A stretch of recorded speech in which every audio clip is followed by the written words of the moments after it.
This is the foundation that I was almost harassed to buy. Hi everyone, welcome back to my channel. I'm Andreea. I'm a professional makeup artist based in Paris, and in today's video we are going to talk about foundation in general, but I am reviewing and I'm trying the HAUS Labs Triclone Skin Tech Foundation. This is a very interesting name. When this foundation came out, it was everywhere. I swore to myself I'm not gonna get it, but then I got so many messages from you. So try it, please. We need to know your opinion. So here I am trying it for you. Let's get into it. This video is going to be quick. We're gonna test this foundation. I'm gonna give you my thoughts. It's not a first impression. I've already tried this, so I wanted to show you what it looks like on the cam, give you my thoughts. Do you need a new foundation?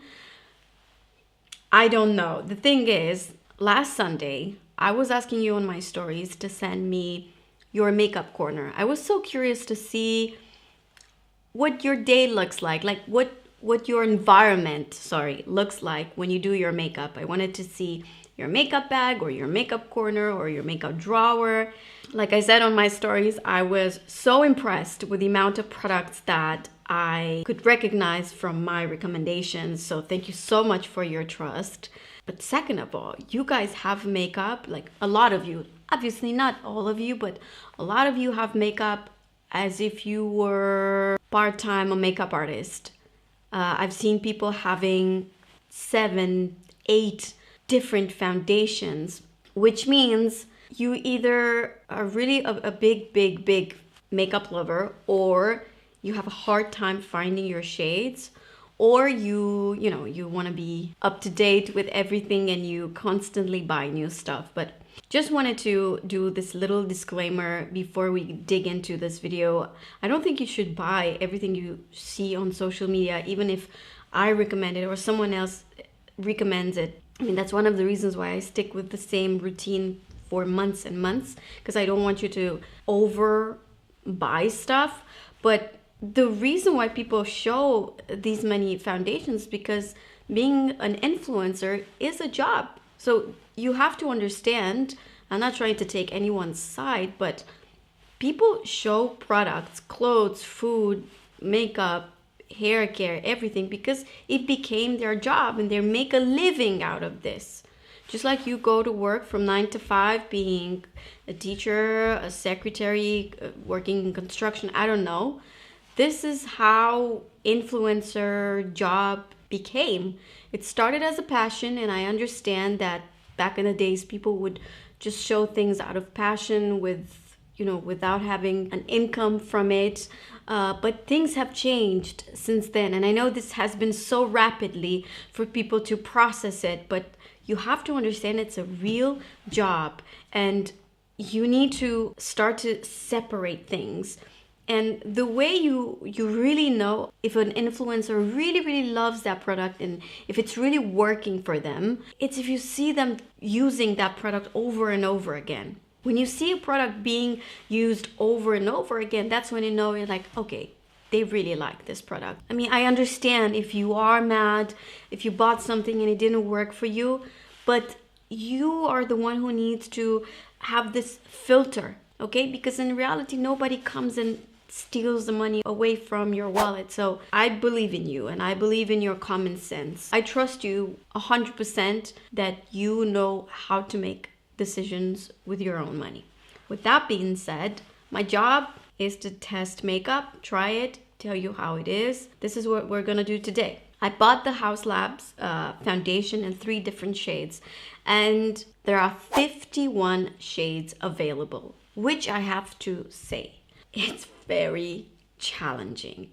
Inclusivity is not even a question, mandatory, right? But I feel like the more shades we have when it comes to a foundation, the more complicated it is, especially for, the regular consumer that doesn't have the time to really have a mini course before buying a foundation in order to find your perfect shade online. A mini course at Dior, a mini course at HAUS Labs, a mini course at Charlotte Tilbury, because Unfortunately, there is no system where you know that this shade, this number is going to be the same at every single brand. And honestly, they have absolutely no reason to do that because, you know, you don't find your shade, you buy another one. A lot of us don't bother returning the product. So at the end of the day, the brands are the ones that are making more money from our mistakes.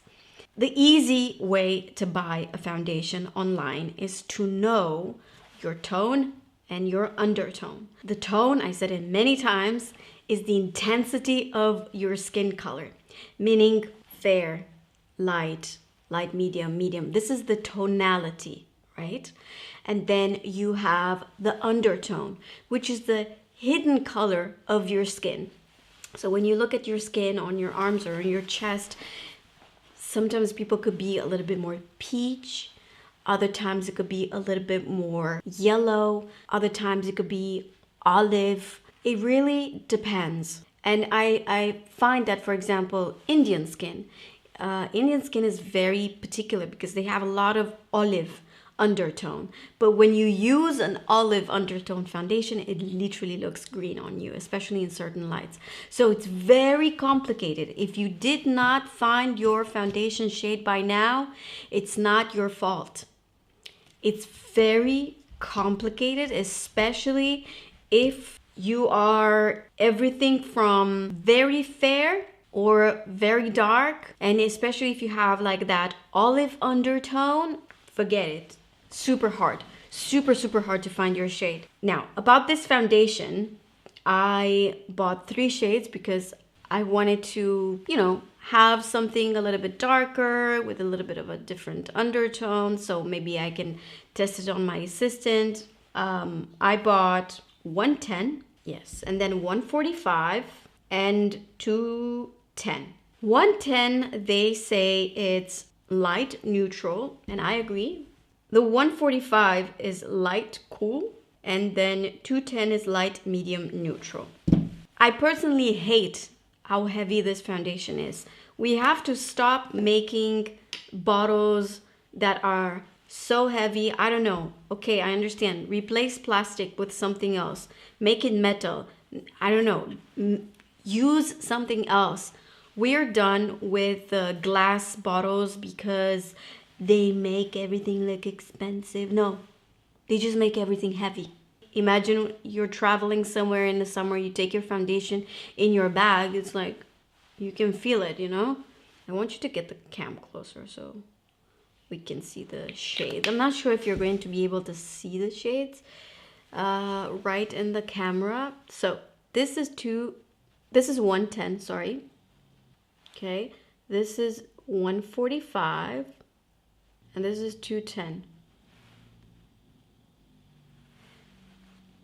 If it looks like everything is the same color, I get it. But in reality, you would totally see the difference. Unfortunately, on my face, my skin, on my face, my skin is very thin, which means you can see all the little, look at this huge vein right here.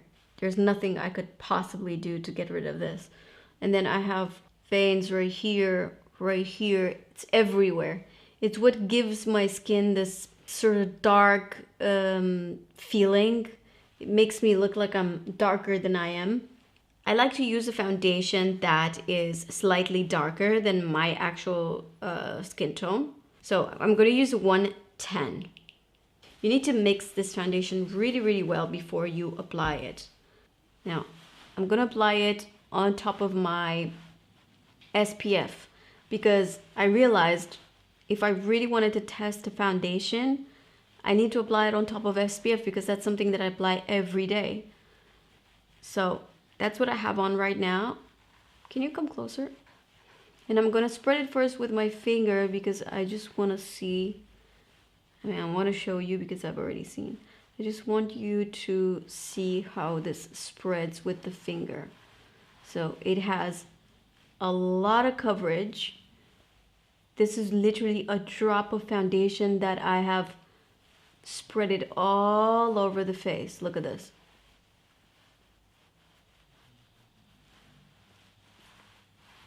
It's very beautiful. Very, very beautiful.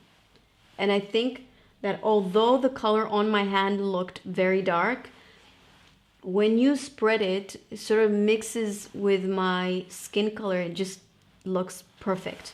You cannot really tell where I have foundation and where I don't, except for, you know, the obvious reason, it covered the little darkness that I have here and there. Now, let's apply the foundation with a brush. I think that this type of foundation, you want to apply it with a brush, with your fingers. I'm not a huge fan of applying foundation with fingers, but definitely a brush is definitely my go-to way of applying foundation. I'm applying the foundation with this dense brush from Fenty Beauty. Is number 110, just like the foundation. Now, it's very natural, but I can still see a little bit of those veins, so we're gonna go with another layer just to see how it looks like when I layer it. I'm also gonna apply it on the forehead.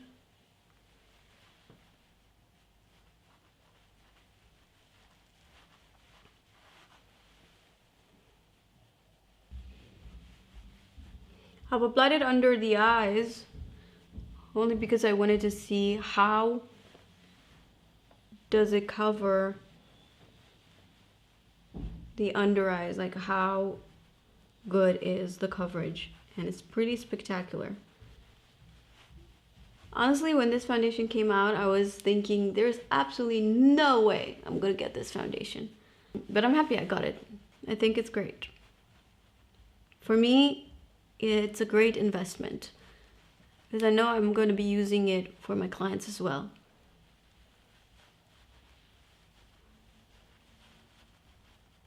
I took a fan and I literally did this for the past 5 minutes because I really wanted to see if this foundation sets.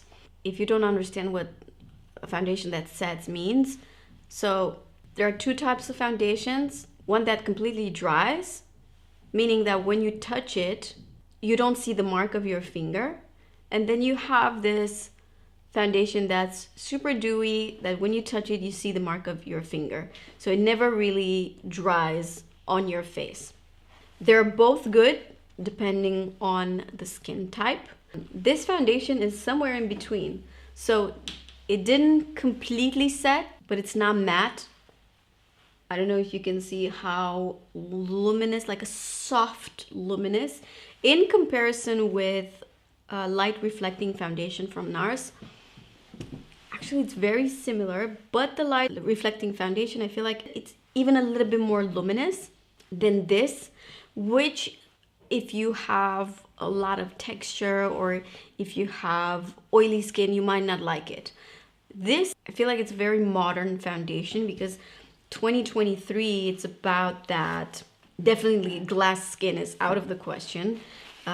We're not gonna see the glass skin as much.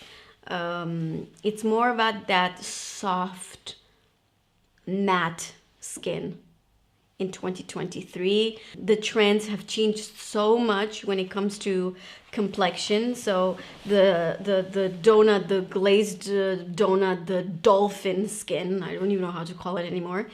It's out, and thank God, because that did not suit me at all.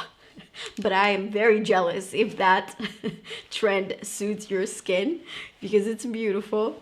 So yeah, this is a beautiful luminous foundation, but not overly luminous. And like I said, it sets, but not all the way. Now, I'm going to quickly apply the rest of my makeup to see what it looks like when I do concealer, foundation, and everything on. And I'm gonna use the same old things that I always use, so I'm not gonna film. Let me get back to you with full makeup on. Okay, I've done my makeup. I've applied the usual concealer. I'm sorry about the noise. There are constructions happening in the building. I've used my Hourglass. This is recently my go-to. And then I've used this blush from Merit, really like it. Tom Ford eyeliner, and then for the eyes, I've used, I wanted to do a mix, and you would be so surprised about this mix, but I've used this color all over the eyelids, and then this light blue all over the mobile lid, and then I've mixed it on the mobile lid. They're both from NABLA Cosmetics, and I'm gonna put the colors in the description box, but these are very, very long lasting. And then on my lips, I was using the exact same product in a different color as my contour, and this lipstick, I've applied it on the top, like in the inner part of my lip. I did this with a pinch of clear gloss, and of course Valentino blush in number 2. And I have no bronzer. I think the reason why I didn't apply bronzer is because I think it didn't work with what I'm wearing and how I'm feeling today. I love how the product's laid over this. Obviously I've applied powder. I feel like I didn't even have to tell you because I always apply powder on my skin. It's very beautiful. And what I like about it is that even with powder, the luminosity sort of, you know, succeeds to go through the powder. It's not greasiness. So when I touch it, the skin is very nicely, it has a soft matte because of the powder. But all of this is from the foundation. I didn't apply any hydration in this area. And I also didn't have a lot of skincare on. I had the Skinscreen SPF 50 from Ultraviolet. And that's it. I'm very impressed with the foundation. Do you need another foundation? Did you finish your current foundation? Are you happy with your current foundation? Do you think you need another one? It's a great foundation maybe to try once you have finished your current one. Don't forget that these trends and the beauty world is only developing to get better and better all the time. So don't feel that you're missing out if you're not buying it as soon as it comes out. Maybe give it some time. Do this with everything that you see on social media. Give it time to see if it's a trend that, you know, it's happening for 2 or 3 weeks or not even. And then give it a go if you really think you need it. With that being said, hope you enjoyed today's video where we talk about foundation in general, not about this particular foundation. I'm super curious to know if you've tried this foundation. If you want me to try other foundations for you, not to make you buy any, but just to give you my review, let me know in the comments down below. That's what I'm here for, to spend my money so that you don't have to do that. Thank you so much for watching. Please follow me on Instagram, Snapchat, and TikTok, because I'm everywhere and I post everything. Stories on Instagram is where I post everything what my heart desires. Food, sweets. Not that sweets is not. I mean, sweets is different than food. Do we agree? Like, sweets go to the heart, right? So yeah, that's where I am super, super active and present. And then TikTok and Snapchat are for makeup only. Thank you for watching, and I'll see you guys in my next one. Bye.